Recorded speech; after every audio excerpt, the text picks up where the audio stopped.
Today I'm going to teach you how to frame an evacuation sign ready for publishing in PlanStudio. To begin framing your evacuation signs, first select the Evacuation Sign Generation Preview button up on the main toolbar. This will take you to a new menu with a new toolbar with a bunch of different tools to help you set up your sign to look exactly how you'd like before you publish it. To start off with, we're going to start with the Sign Properties tool. Come over to the menu on the left where we can edit a few properties that change what shows and the different settings we'd like to apply to our sign. Starting off, you can select the sign type. These first few options were all available in the sign wizard when you would have placed your evacuation icon, but they can be changed now as well. Under sign type, you have the option for auto-generated, manually generated, or externally provided.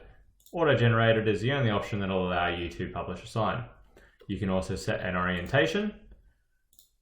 This doesn't enforce anything in the software, but is mostly used to communicate back to your organization if a set orientation is required to fit an existing frame or to be hung in the space on a wall.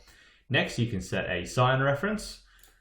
This appears down the bottom left-hand corner of the standard evacuation sign template and should be created in a logical way that helps you reference and order your signs for easy finding later on. Right now, I'm going to leave it as example sign 1, but it could be ground floor sign 1, levels 1 sign 1, or any sort of combination that you find useful. Next, we can change the template. Today, we're only going to be using the standard A3 landscape and A3 portrait, but for the moment, I'm going to stick to the A3 landscape.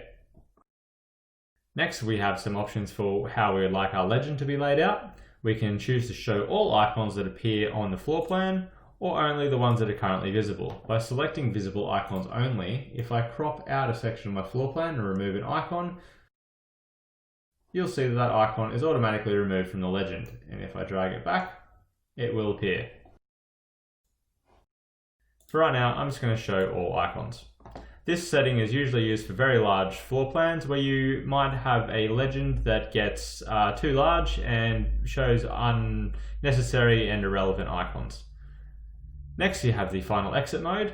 This configures which exit paths you would like to show on your site plan.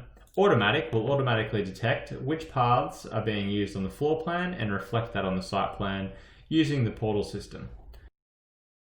You can choose to show all accessible exits, which will include all exits that come from the building, also showing these two basement car park exits. Or some accessible exits that'll let us manually configure it later on when we get to the final exits tool. For now, I'm going to leave it on automatic. Automatic is usually your best bet. You can also change the site plan evacuation path style from a solid line to a dashed line. I'll leave it at solid. Or add some security settings as well. Using the private zones path, you can place an area over a section of the floor plan to hide it from the public. This may be useful if you have public-facing signs that you want to cover up information for that isn't relevant for those general members of the public. By clicking this button, you will see it enables the grey box that I would have placed with my zone and hides all the icons, doors and fixtures behind it. For now, I'm just going to leave it at show all areas. Alarm zone style is not relevant for the tutorial, it's a block plan feature only. You can also change the scale of your exit signs in this menu as well, from 100% to 200%, which will double the size, but for now, I'm just going to leave this at 100% because I'm happy with the size. You also have the options to show secondary evacuation paths or leave it with the primary path only, and a rotation snapping button that will correct any rotation errors in your site plan if the site plan and floor plan are not 100% accurately geotagged to each other. Right now, this floor plan is geotagged, so it doesn't change anything.